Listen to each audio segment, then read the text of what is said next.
मंचला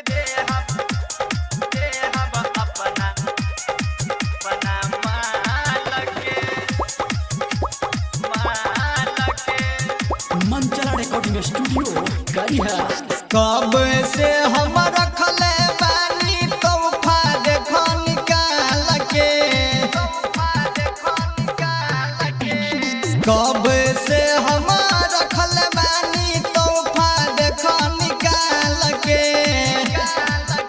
मुबारक नया साल के गिफ्ट दे हब अपना माल के। मुबारक नया साल के गिफ्ट दे हब अपना माल के। कब से हम रखले बानी तोहफा देखो निकाल के।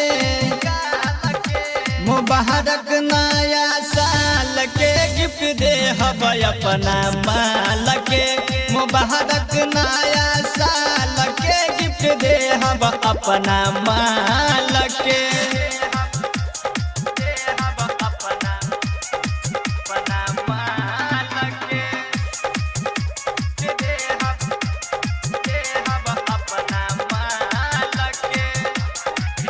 अपना जानी के बोलब हैप्पी न्यू ईयर।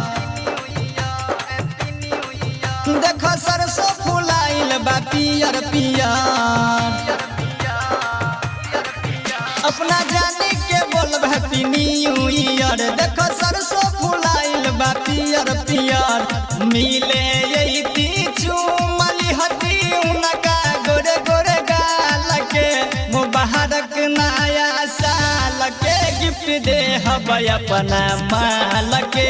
मुबारक नया साल के गिफ्ट दे हब अपना माल के।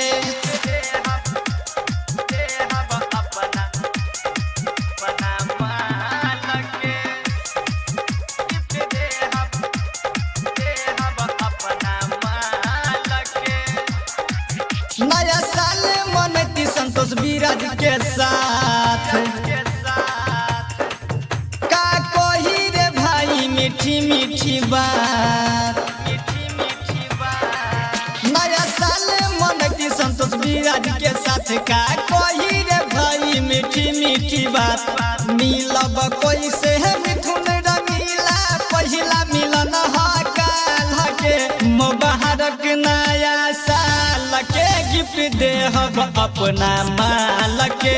मुबारक नया साल के गिफ्ट दे हब अपना माल के। प्रेजेंटेड बाय सावरिया म्यूजिक।